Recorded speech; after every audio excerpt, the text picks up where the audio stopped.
എല്ലാവർക്കും എൻ്റെ സ്നേഹവന്ദനം. JP വശ്വാണിയുടെ positive power of thanksgiving എന്ന പുസ്തകത്തിലെ പ്രാക്ടിക്കൽ സജഷൻ 4-ാമത്തേതാണ് ഇന്ന് നിങ്ങളുമായിട്ട് പങ്കുവയ്ക്കുന്നത്. Title appreciate others. മറ്റുള്ളവരുടെ രീതികളെ ആസ്വദിക്കുക, അംഗീകരിക്കുക, ഇതൊക്കെയാണ് ഇവിടെ പറയാൻ പോകുന്നത്. നമ്മളുടെ അയൽക്കാരൻ മുഖം നിറച്ച് ചിരിയുമായി വന്ന് നമ്മളെ അഭിവാദ്യം ചെയ്യുക. നമ്മൾ അയച്ചു കൊടുത്ത ഒരു ഗിഫ്റ്റിന് നന്ദി രേഖപ്പെടുത്തി നമ്മളുടെ സുഹൃത്ത് മനോഹരമായ ഒരു കാർഡ് നമുക്ക് അയക്കുക. ചൂടുള്ള രുചികരമായ സമ്പൂർണമായ ഒരു ഭക്ഷണം പാകം ചെയ്ത് അമ്മ നമ്മളെ കാത്തിരിക്കുക. ഇതെല്ലാം എത്ര മനോഹരങ്ങളായ പ്രവൃത്തികളാണ്. ഇതൊക്കെ നമ്മൾ എന്നും ഇതിനെല്ലാം ഈ നല്ല സ്നേഹമുള്ള ഇങ്ങനെയുള്ള കാര്യങ്ങൾക്ക് നമ്മൾ എന്നും സാക്ഷ്യം വഹിക്കുന്നുണ്ട്. ഇവയൊന്നും അപ്രധാനമാണെന്ന് നമ്മൾ കരുതരുത്. വേണ്ട സമയത്ത് അർഹിക്കുന്ന അഭിനന്ദനം ഇവർക്കെല്ലാം കൊടുക്കണം. മേശമേലുള്ള ആഹാരം വളരെ രുചികരമായി ആസ്വദിച്ച് കഴിച്ച് എഴുന്നേറ്റ് പോകും. ആഹാരം പാകം ചെയ്ത കൈകളെയും ആളിനെയും ശ്രദ്ധിക്കില്ല. എനിക്കൊരു ചെറുമകനുണ്ട്. അവൻ അങ്ങനെയല്ല, വ്യത്യസ്തനാണ്. ഏത് ആഹാരം കഴിച്ചാലും അമ്മേ വളരെ നല്ലതായിരുന്നു, വളരെ സ്വാദുള്ളതായിരുന്നു, ഇങ്ങനെ മുഖം നിറച്ചൊരു ചിരിയുമായിട്ട് പറഞ്ഞിട്ടേ കൈ കഴുകാൻ പോകത്തുള്ളൂ. നമുക്ക് നമ്മളുടെ ഫ്രണ്ട്സിൻ്റെ സപ്പോർട്ട് വേണം.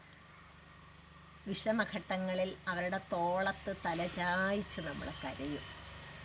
പക്ഷെ അത് കഴിഞ്ഞാൽ നമ്മൾ അവരെ മറന്നു പോകും. അവരെപ്പോഴും അവിടെ ഉണ്ട്, പക്ഷെ അവരുടെ നല്ല ചെയ്തികളെ നമ്മൾ മറന്നു പോകും.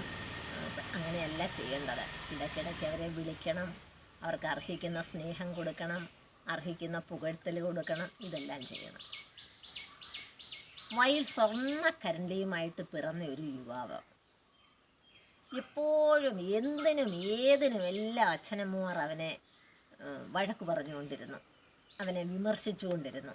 കാരണം അവൻ്റെ അച്ഛൻ വലിയൊരു ബിസിനസ്സുകാരനാണ്. അപ്പോൾ അവനും വലിയൊരു ബിസിനസ്സുകാരനാകണമെന്നാണ് അമ്മയച്ഛന്മാരുടെ ആഗ്രഹം.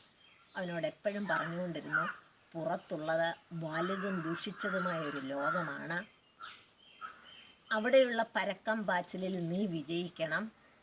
അപ്പോൾ അവൻ്റെ വിജയത്തിന് വേണ്ടിയിട്ടാണ് ഇതെല്ലാം ചെയ്തു. അവൻ നല്ലൊരു ബിസിനസ്സുകാരനായി, സമ്പന്നനായി. പക്ഷേ ജീവിതത്തിൽ ഒരു സന്തോഷവും കിട്ടിയില്ല. അവനിൽ തന്നെ മതിപ്പില്ലാതായി. ഇതിന് കാരണം അർഹിക്കുന്ന സമയത്ത് അവൻ അംഗീകാരം ലഭിച്ചില്ല എന്നതാണ്. ലോകം കണ്ട ഏറ്റവും മഹാന്മാരായ പാട്ടുകാരിൽ ഒരാളായിരുന്നു ബീഥോവൻ. 11-ാമത്തെ വയസ്സിൽ അദ്ദേഹം പാട്ട് ചിട്ടപ്പെടുത്താൻ തുടങ്ങി. ഒരു ദിവസം ഒരു ചെരുപ്പുകുത്തി താമസിക്കുന്ന കുടിലിൻ്റെ അടുത്തുകൂടി അദ്ദേഹം പോയപ്പോൾ അകത്തുനിന്ന് അദ്ദേഹത്തിൻ്റെ രചന ഒരാൾ പാടുന്നു. ഒരു പെൺകുട്ടിയാണ് പാടുന്നത്. അവൾ ആത്മകഥം പറയുന്നു, ഇതിൻ്റെ രചയിതാവ് തന്നെ ഇതൊന്ന് പാടിയിരുന്നെങ്കിൽ എന്ന്. ഉടൻ തന്നെ ബീഥോവൻ അകത്ത് ചെന്നു. അപ്പം പിയാനോയുടെ അടുത്തൊരു കണ്ണ് കാണാൻ വയ്യാത്ത കുട്ടിയെയാണ് കണ്ടത്. അവൾക്ക് വേണ്ടി മണിക്കൂറുകളോളം ബീഥോവൻ പാടി. അന്ന് കിട്ടിയ പ്രചോദനവും ഊർജവുമാണ് അദ്ദേഹത്തിൻ്റെ ഏറ്റവും വലിയ ഒരു സൃഷ്ടിയായ മൂൺലൈറ്റ് സൊനാറ്റോയുടെ പിറവിക്ക് കാരണം. ഒരു കോടീശ്വരനുണ്ടായിരുന്നു. ഒരിക്കലും അദ്ദേഹത്തിൽ നിന്നൊരു നല്ല വാക്ക് അദ്ദേഹത്തിൻ്റെ കൂടെ താഴെ ജോലി ചെയ്യുന്നവരോട് പറഞ്ഞിരുന്നില്ല. എല്ലാവരും ശമ്പളം മേടിക്കുന്നു, ജോലി ചെയ്യുന്നു, ശമ്പളം മേടിക്കുന്നു, അതോടെ തീർന്നു. നല്ലൊരു അക്കൗണ്ടൻ്റ് അദ്ദേഹത്തിനുണ്ടായിരുന്നു. എല്ലാ കണക്കുകളും കൃത്യമായിട്ട് അദ്ദേഹം ചെയ്യുമായിരുന്നു. ഒരു ദിവസം അദ്ദേഹം ആത്മഹത്യ ചെയ്തു. ആത്മഹത്യാക്കുറിപ്പിൽ എഴുതി വെച്ചിരുന്നത്, 30 വർഷമായിട്ട് ഈ സ്ഥാപനത്തിൽ ഞാൻ കഠിനാധ്വാനം ചെയ്യുകയാണ്, ഒരിക്കൽ പോലും എൻ്റെ മേലാവിൽ നിന്ന് ഒരു നല്ല വാക്ക് കേൾക്കാനിടയായിട്ടില്ല. അങ്ങനെ അദ്ദേഹം ആ വിഷമം കൊണ്ട്, ആ നിരാശ കൊണ്ടാണ് അദ്ദേഹം മരിക്കാനിടയായത്. മാനേജർമാർ, നേതാക്കന്മാർ, ടീച്ചേഴ്സ്, ബോസ് ഭർത്താക്കന്മാർ, ഇവർക്കൊക്കെ ശരിയായ രീതിയിൽ ശരിയായ സമയത്ത് അഭിനന്ദനത്തിൻ്റേതായ ഡോസ് മറ്റുള്ളവർക്ക് കൊടുത്താൽ എല്ലാവരിൽ നിന്നും അപകർഷതാബോധം താനെ ഇല്ലാതാകും. ഒരു കുട്ടി ഉണ്ടായിരുന്നു, ടെഡ് എന്നാണ് അവൻ്റെ പേര്. ഒരു PTA മീറ്റിംഗ് നടക്കുന്ന അവസരത്തിൽ ക്ലാസ് ടീച്ചറെ കാണാൻ നല്ല വെൽ ഡ്രസ്ഡായിട്ട് ഒരു ഡീസൻറ്റ് യുവതി വന്നു.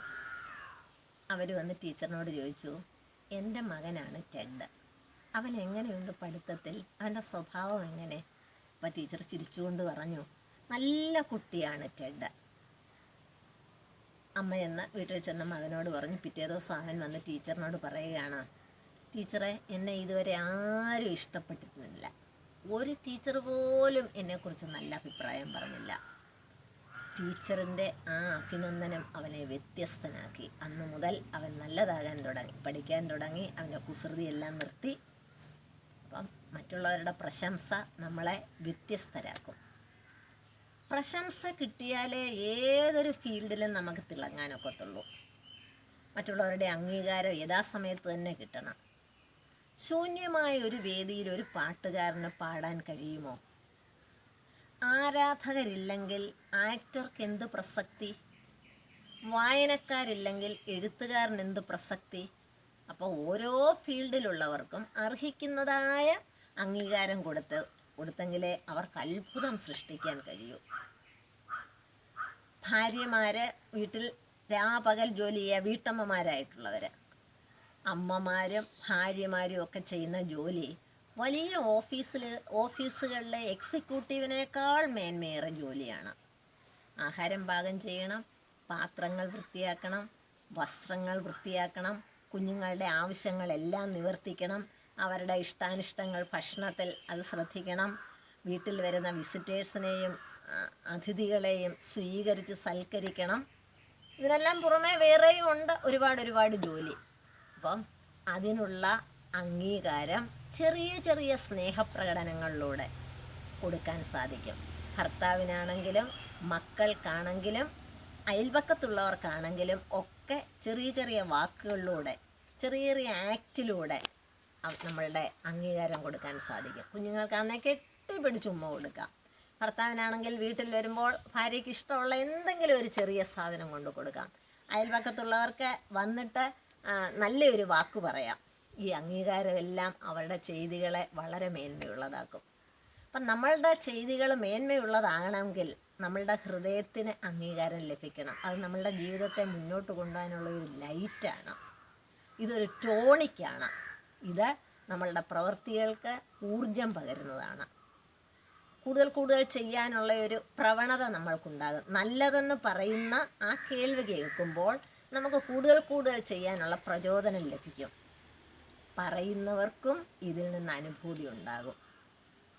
ഒരു പ്രായമായ സ്ത്രീ, അവരും ഭർത്താവും കൂടെ എന്നും വെളുപ്പിനെ നടക്കാൻ പോകുമ്പോൾ ഒരു ഫ്ലാസ്ക് നിറച്ച് കാപ്പിയും കൊണ്ടാണ് പോകുന്നത്. ആ കാപ്പി സെക്യൂരിറ്റിക്ക് കൊടുക്കും. അവിടെ ആര് തന്നെ സെക്യൂരിറ്റി ആയാലും ഇന്നാരെന്ന് നോക്കത്തില്ല, ആര് തന്നെ നിന്നാലും അവർക്ക് ചായ കൊണ്ട് കൊടുക്കും, കാപ്പി കൊണ്ട് കൊടുക്കും, ചായയോ കാപ്പിയോ കൊണ്ട് കൊടുക്കും. ഞങ്ങൾക്ക് സമാധാനമായിട്ട് ഉറങ്ങാൻ സാധിക്കുന്നത് നിങ്ങളിവിടെ ഉള്ളത് കൊണ്ടാണ്. അതിനുള്ള എൻ്റെ നന്ദി രേഖപ്പെടുത്തലോ സ്നേഹപ്രകടനമോ ആണ് ഈ ചായ എന്ന് അവർ പറയുമായിരുന്നു. ഒരു പോർച്ചുഗീസ് പഴമൊഴിയുണ്ട്, give a grateful man more than he asked. അവൻ പറയുന്നതിന് കൂടുതൽ ഗ്രേറ്റ്ഫുള്ളായ ഒരാൾക്ക് അവൻ ചോദിക്കുന്നതിൽ കൂടുതൽ നമ്മളെപ്പോഴും നൽകണമെന്ന്. ഇത്രയും കാര്യങ്ങൾ നിങ്ങളുമായിട്ട് പങ്കുവച്ചതിൽ വളരെ സന്തോഷം. നന്ദി, നമസ്കാരം.